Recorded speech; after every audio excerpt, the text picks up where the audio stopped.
제가 그 건민내를 해야 되겠다고 생각한 것은 바로 이것 때문입니다. 인간의 존엄성, 실존주의자로 살아가는 것에 대해서 얘기했습니다. 조지 카텝이 말한 인간의 존엄성은 개인의 자유가 왜곡, 축소, 억압, 때로는 착취의 형태로 변하는 조직이나 단체에게 그런 권력을 부여하지 말아야 된다. 그런 자율권을 부여하면 안 된다. 조직은 사람이 아니다. 그러니까 인간과 조직에서 철저한 인간 중심적인 체제, 네트워크 체제. 그러니까 독일 어권에서 하는 방식의 합의제적 민주주의 체제를 반드시 갖춰야 된다. 그러니까 합의제적 민주주의 체제를 갖추면 누가 유능한지 무능한지가 자연스럽게 나오고 유능한 사람이라야 다음 높은 자리로 승진할 수 있는 기회가 열려요. 지금처럼 명령 통제 시스템을 가지면 누가 권력자 앞에, 누가 높은 자 앞에 가서 아첨하고 그 잘 보이기 위해서 계속 의전에 가고 사탕 발림 계속하고 이러는 사람만 승진하는 거예요. 그러니까 위로 올라가면 올라갈수록 무능한 인간들이 되는 거예요. 심각하죠, 이게.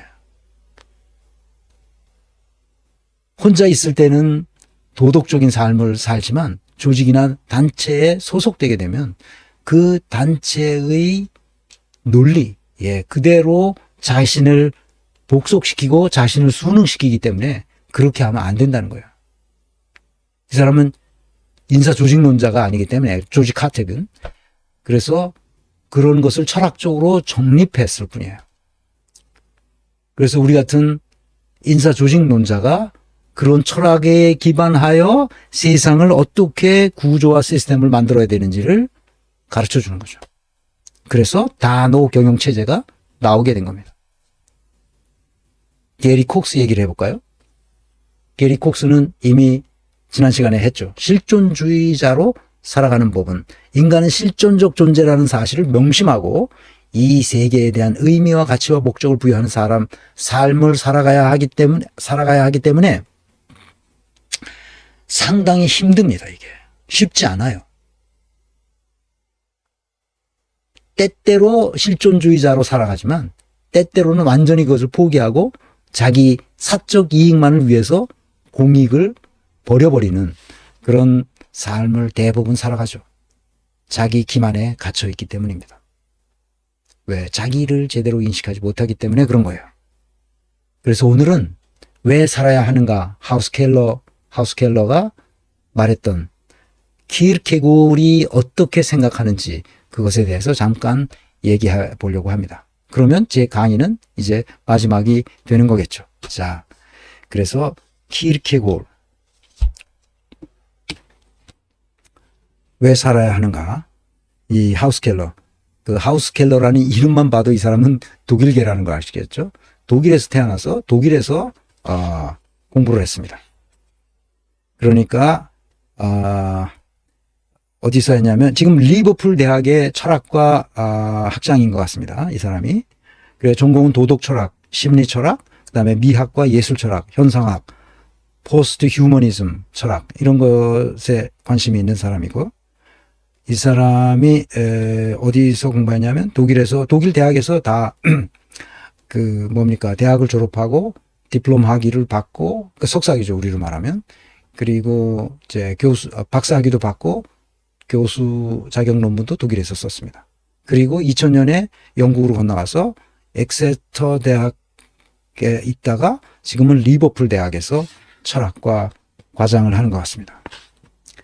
리버풀 대학에서 철학을 담당하면서 이 책을 독일어로 쓴 것 같습니다. 그런데 영어로 번역돼서 영어판으로 된 것을 번역한 것 같습니다. 자, 그러면 이제 이 사람이 마이클인데, 영어로 하면 마이클인데 여기 번역자가 미하엘이라고 말했습니다. 미하엘이죠. 독일어로는 미하엘이고 영어로는 마이클인데 미하엘 하우스켈러. 이렇게 우리에겐 뭐 알려지지 않은데 영국이나 독일에서는 알려진 학자인 모양입니다. 한번 읽어보겠습니다. 70쪽에 나오는 건데 자기 자신이 된다는 것은 굉장히 어려운 일이다. 자기 자신이 되지 않는 것이 훨씬 쉽다. 그렇기 때문에 자기 자신이 되지 않는 쪽이 예외라기보다는 일반에 가깝다. 자기 자신이 되지 않는 가장 흔하고도 자연스러운 방식은 오직 심미적으로만 삶을 살아가는 것이다.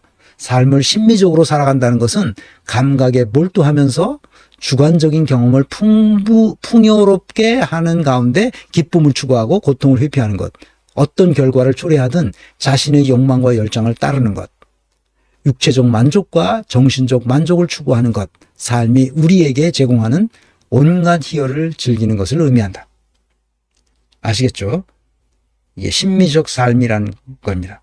그러니까 인간은 심미적 단계에 있다는 거예요. 대부분 사람들이.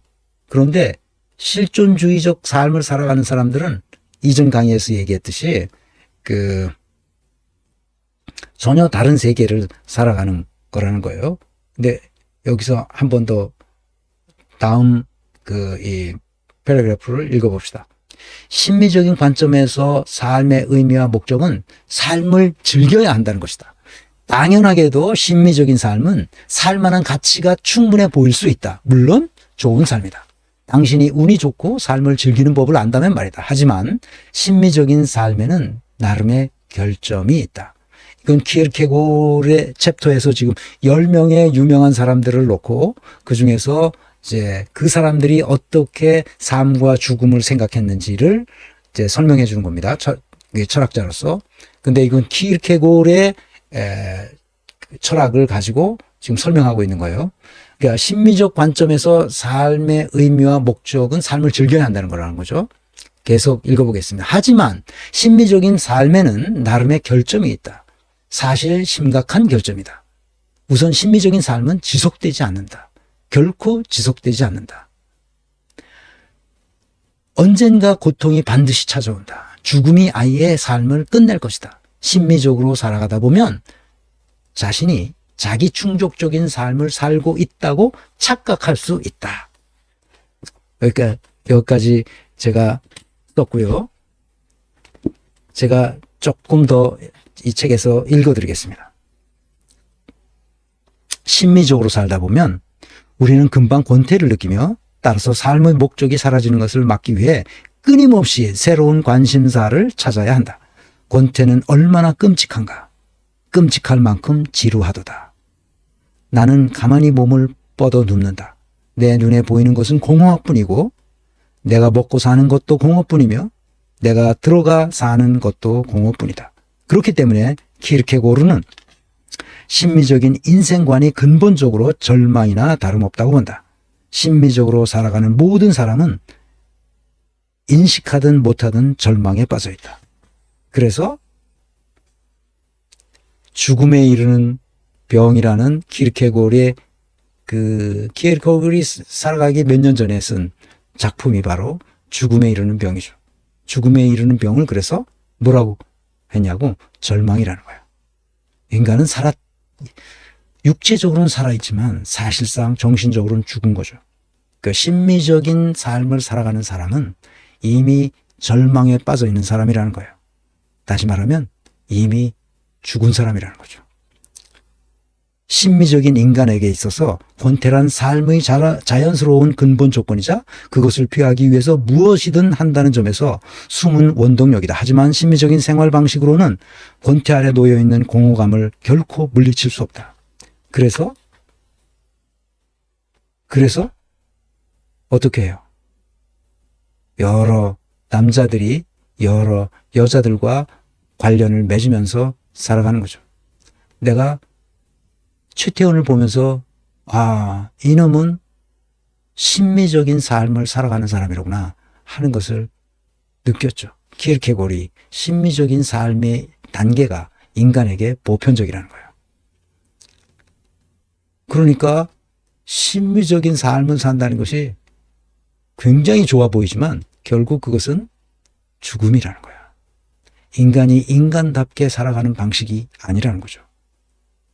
그래서 이렇게 말합니다. 진정한 자아가 된다는 것은, 여기서 자기가 된다는 것인데 번역을 그렇게 했습니다. 진정한 자기가 된다는 것은 자기 자신에게 관계하는 관계가 된다는 것이다.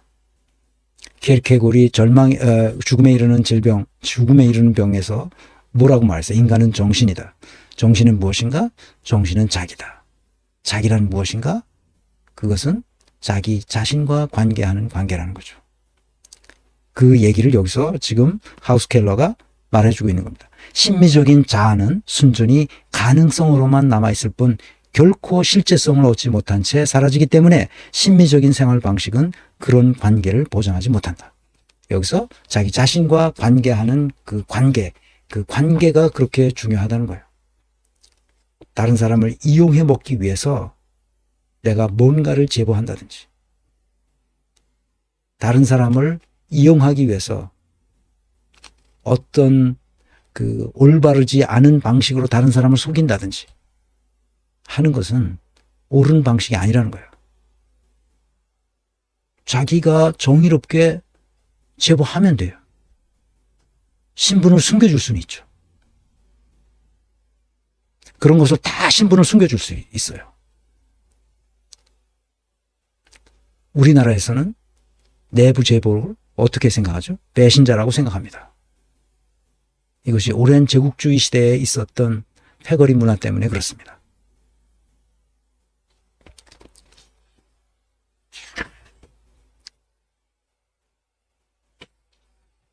여기까지만 이렇게 하고, 심미적인 삶의 단계에서 우리가 벗어나야 되는데 그것은 쉬운 일이 아닙니다.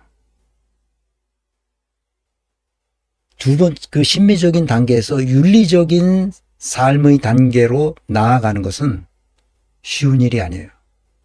어마어마하게 고통스러운 일입니다. 그런데 그렇게 나아가야 하는데 무슨 훈련을 받아서 되는 게 아니에요. 그것은 내적, 성찰적 자기 결단이 필요해요. 완전히 패러다임이 다른 거예요. 심미적 삶과 윤리적 삶 사이에는 건널 수 없는 강이 흐르기 때문에 자기의 실존적 결단이 있어야만 윤리적 삶으로 나아갈 수 있습니다. 그것이 우리에게 힘들지만 그렇게 해야 우리의 삶이 진정한 의미에 있어서 행복을 추구할 수 있어요. 그렇지 않으면 죽은 삶을 사는 거죠.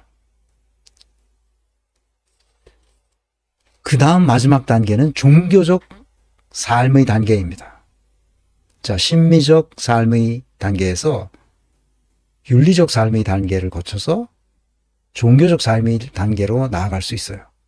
나는 예전에 어렸을 때, 고등학교 다닐 때 뭘 봤냐 하면, 그때 뭐 어디 대학을 갈 수도 없으니까 집에서 처박혀서 주로 학교 갔다 오면 그 문학사상이라는 월간 잡지가 있었습니다. 70년대, 내 고등학교 다닐 때 그게 새로 나와가지고, 그 뭔가, 근데 이어령 선생이 주관으로 그 문학 잡지를 만드는 거예요. 그래서 이어령 선생의 칼럼은 내가 꼭 봤어요. 창간사도 다 보고. 그 글이 그렇게 좋았어요. 그래서, 그 문학사상 그거를 이제 도서관에서 보거나 뭐 이렇게 보면 늘 혼자 이런저런 생각을 해줘. 뭐 달나라도 가고 뭐 그러는 거죠. 그런데 전혜린이라는 작가가 있죠. 모르는 사람이 거의 없을 텐데, 그리고 아무 말도 하지 않았다 하는 이 작가가 쓴 책이 예전에 나온 게 있어서 내가 그걸 보고, 내가 독일에 대해서 고등학교 다닐 때 내가 그걸 봤기 때문에 독일어를 그 학교에서는 제2 외국어로 했는데 내가 독일어를 좋아했다 했잖아요. 그런데 읽어보니까 전혜린이 쓴 그리고 아무 말도 하지 않았다, 이 수필집이 나에게 굉장히 뭘 줬냐면 영감 같은 걸 줬어요. 전혜린이 쓴 이 책, 이게 이제 재판으로 다시 나온 건데 내가 읽어보려고 했는데 이어령 선생이 책 머리에 이거를 쓴 거예요. 전혜리는 알다시피 일찍 자살했잖아요. 전설이나 신화 속으로 사라져가는 사람들이 있다. 전혜린 그도 그 중에 한 사람이다. 여름이 깔리는 박명의 층계 위에서 그 여자는 기다리듯이 서 있다. 그에게 다가가는 이는 그 여자가 얼마나 낯선 얼굴 속에서 놀라움에 눈을 뜨는가를 볼 것이다. 그리하여 그는 우리에게 영원한 손님인 것이다. 만나는 자리에서 그는 항상 떠날 준비를 한다. 이렇게 이어령 선생의 흙 속에 저 바람 속에 이런 수필집을 보고 내가 너무 좋아했어요. 나는 어떻게 이런 글을 쓰지? 이렇게 생각을 했죠. 그 다음에 전채린 자기 언니에 대해서 이 책을 내면서 근데 전혜리는 알고 보면 사실은 그 조선 총독부의 고급 관료였던 전봉덕의 장녀죠. 고등분관 시험을 그러니까 사법행정 양과를 합격한 전봉덕 씨의 그러니까 아주 뭐라 그럴까 그 친일 집안의 딸이죠. 그리고 서울법대 김철수 교수 그 33년생인데 이 다 33년생이야 이게 돼. 전혜린도 33년. 그 다음에 김철수 서울대 법대 헌법학 교수도 이 33년생이고 또 누구야 이어령 선생도 33년생이야. 내가 여기서 왜 이 책을 보면 독일에 유학 가가지고 전혜린이 어떻게 살았나 어느 지역에 살았나 미넨에서 공부했는데 거기서 몇 년간 공부하고 돌아와서 이제 뭐 성균관대 이 동문학 교수를 하면서 계속 좋은 책들을 이제 번역하고 그래서 인기가 아주 많았었죠. 그래서 많은 번역과 저술을 남겼어요. 65년 1월 10일 날 일요일 아침에 세상을 떠났죠. 33살에 32살인가? 32살에 생을 마감했어요. 사랑의 창가. 이게 다 독일 얘기가 많이 나옵니다. 미넨 얘기. 슈바빙에서 살 때 그 올림피아 파크의 오른쪽에 있는 게 슈바빙 지역인데 거기도 제가 가보고 그랬습니다. 근데 더군다나 신의주에서 살았어요. 신의주에서 일제시대 때 신의주에서 살았던 이야기, 자기 아버지 자기를 얼마나 사랑해 주었나 뭐 그런 이야기, 그런 얘기입니다. 우리 아버지의 고향이 의주기 때문에 신의주와 그 의주 얘기도 가끔 들었고 그랬습니다. 근데 그런 얘기가 고등학교 시절에 이 책은 아니고 그 이전에 나왔던 전혜린이 쓴 책들을 좋아하고 그랬는데 내가 왜 이 얘기를 하냐면 이 신미적 삶의 방식에서 윤리적 삶의 방식으로 전환했다가 다시 종교적 삶의 방식으로 전환한다는 거예요. 그게 이어령 선생을 보고 내가 그것을 이렇게 해도 되는구나 한 키르케고리 얘기했던 바로 그 단계로 승화되는구나 하는 거죠. 자기 딸 이민아가 나중에 미국에 가서 신학을 공부하고 목사가 됩니다.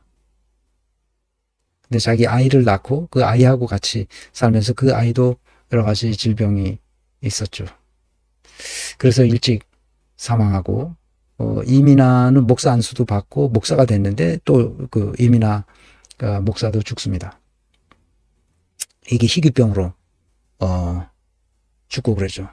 이런 과정을 겪으면서 다 아시는 거니까 이민아 이어령의 그 딸인 이민아 목사와 누구죠? 김한길 소설가의 김한길 지금 국힘당에 가 있는 그 둘이 결혼했었죠. 나중에 이혼했지만 그 고통스러워하는 그 과정을 겪으면서 이어령 선생이 기독교에 귀의합니다. 그리고 그 지성과 지성에서 영성으로라는 책을 내가 읽어보고 이렇게 사람이 그 패러다임이 바뀌는 삶을 살 수 있구나 그렇게 생각했죠. 물론 이제 전통적인 기독교 신앙으로 돌아간 거죠. 나는 그런 기독교 신앙이 옳다 그르다 말하려고 하는 게 아니라 사람이 그렇게 삶의 패러다임이 바뀔 수 있다는 거예요. 내가 돈을 우선으로 생각하는 어린 시절, 젊은 시절에서 독일에 가서 유학하는 내내 그게 아니로구나 하는 것으로 패러다임이 바뀐 것처럼 패러다임이 삶에서 바뀔 수 있다는 거예요. 그렇지만 나에게 타고난 DNA는 다른 거죠, 서로. 완전히 달라요. 그러니까 DNA는 똑같지만 그러나 내가 생각하는 추구하는 삶의 의미가 확실히 달라진 거죠. 젊었을 때 내가 어렸을 때는 심미적인 그 삶을 추구했지만 이제는 그런 심미적인 삶을 추구하지 않아요. 아직도 나이 든 사람이 멋진 스포츠카 타고 다니는 사람들도 있고 그 심미적인 걸 생각하죠. 젊었을 때는 누구나 그렇게 생각하지만 지금은 차를 가지고 있는 게 귀찮아요. 그거는 나이 들어서기도 하지만 그렇게 사회적으로 어떻게 있어빌리티를 만드는 것 자체가 별로 의미 없게 생각됩니다. 근데 아직도 나이 들었는데도 그 있어빌리티에 자기 목숨을 거는 사람들을 보면 저 왜 저러지? 그런 생각이 듭니다. 그러니까 어떤 사람이 나보고 이렇게도 해라 저렇게도 해라 이렇게 얘기하는 사람인데 그냥 나는 내 스타일대로 하는 거야. 다시 말하면 나는 일주일에 3번 강의를 한다는 것을 약속했기 때문에 약속대로 하는데 문제는 내가 처음에 이렇게 할 수 있을까? 몇 번 하다 한 2-3달 하는 동안에 내가 아주 힘들었어요. 왜냐하면 몸이 습관이 안 됐거든. 삶의 방식이 습관이 안 됐거든. 그러니까 이게 습관이 될 때까지 내가 견디면서 그걸 했어. 나중에 한 5개월, 6개월, 7개월, 한 1년 지나니까 어느 정도 이런 생활 패턴에 내가 익숙해지는 거야. 그러니까 지금까지 내가 생각했던 것을 어떤 방식으로든지 간에 내가 할 수 있는 한 이것을 다 털어내야 되겠다 이렇게 생각하는 거죠. 그리고 우리 후손들이 동북아의 스위스와 같은 나라에서 살 수 있도록 만드는데 내가 조금이라도 공헌해보자 하는 생각을 하게 된 거죠. 그래서 지난번에 내가 얘기했던 방식 그대로 다시 설명하면 자신의 삶의 방식이 있어요. 사람마다 있죠. 이것을 Lebensweise 독일어로 영어로 way of life. 삶의 방식이 있어요. 다른 한편에서는 이 방식의 영향을 받는 삶의 의미가 있습니다. 그것은 Sinn des Lebens 독일어로 영어로는 meaning of life. 자기 나름대로 삶의 방식이 있는 거고 삶의 의미를 추구합니다. 그런데 삶의 방식이 자신의 삶의 의미를 더욱 분명하게 해주죠. 삶의 패턴, 내면의 준칙이 어떻게 되어 있느냐에 따라서 우리의 삶이 달라지고 그 방식이 삶의 의미를 더욱 분명하게 만들어줍니다.